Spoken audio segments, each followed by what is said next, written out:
Not all supercars are the same. McLaren calls this car, the 570 GT, the practical supercar. But how practical can a supercar really be?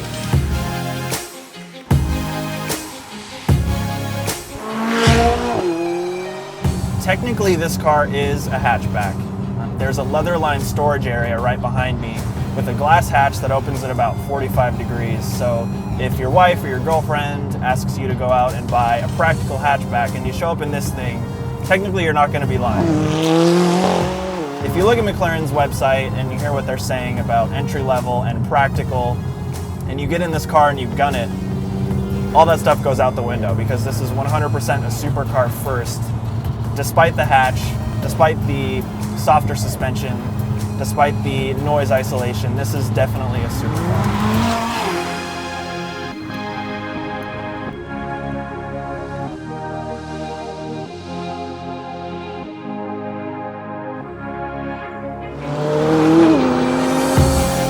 Sitting behind me right now is a 3.8 liter twin turbo V8. It's a very similar engine to the one you'll find in the McLaren P1, only it's been detuned slightly and there aren't any electric motors helping it out. You still get 562 horsepower, which is a lot. It takes a hair to come on because of the turbos. But as you can see, it's still plenty potent.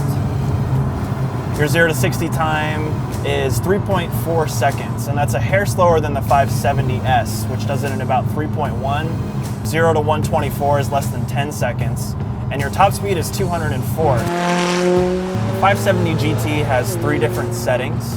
There's normal, there's sport, and there's track.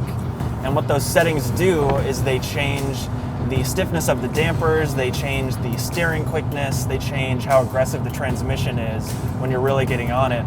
So as you dial up the settings, and you can dial the engine and transmission separately from the suspension, you're going to get a more hardcore supercar experience.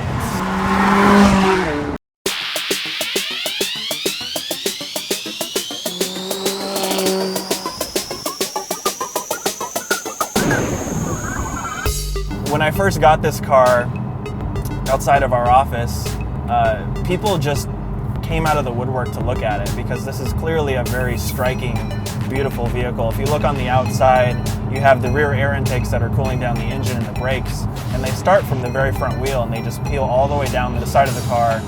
And the design on the outside is really just fantastic, and it carries over into the interior as well. We have a couple options in this car. You'll see the carbon fiber accents on the steering wheel, on the infotainment system, and around the gear selectors and the doors as well. Speaking of the infotainment system, it has a nice look to it. It does leave a little bit to be desired. There's not a whole lot going on here. This car also has the optional 8-speaker Bowers and Wilkins stereo. One other difference between the 570 and this has this panoramic glass roof, which is very nice, lets in a lot of light.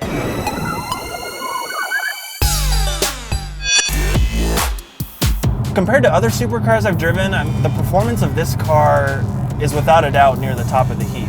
I mean, entry level definitely does not describe the performance of the 570 GT, especially when you look at the specs of the acceleration, the braking, and things like that. It's very sharp, it's very neutral, it's very tail happy, which people definitely like. But it's not quite as visceral as some of the others. You know, there's no exhaust popping in your ears. There's not a lot of tire squeal. It's very refined, and I guess that really comes in line with the character of what this car is supposed to be. It's supposed to be the practical daily driver option if you're looking for a daily driver supercar. This car kind of blurs the lines, or at least it tries to blur the lines between supercar and GT car. I mean, the name tells you that right there, but it's probably 70-30 supercar, 30 Grand Tour, and I'm being pretty generous there. It's probably closer to 80-20.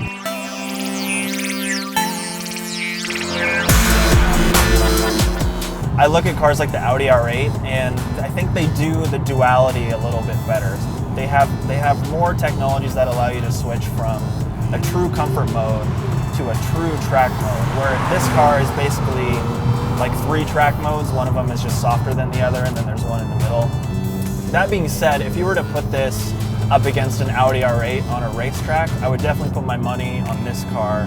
It just feels more nimble, it feels lighter, it has that classic rear drive character to it.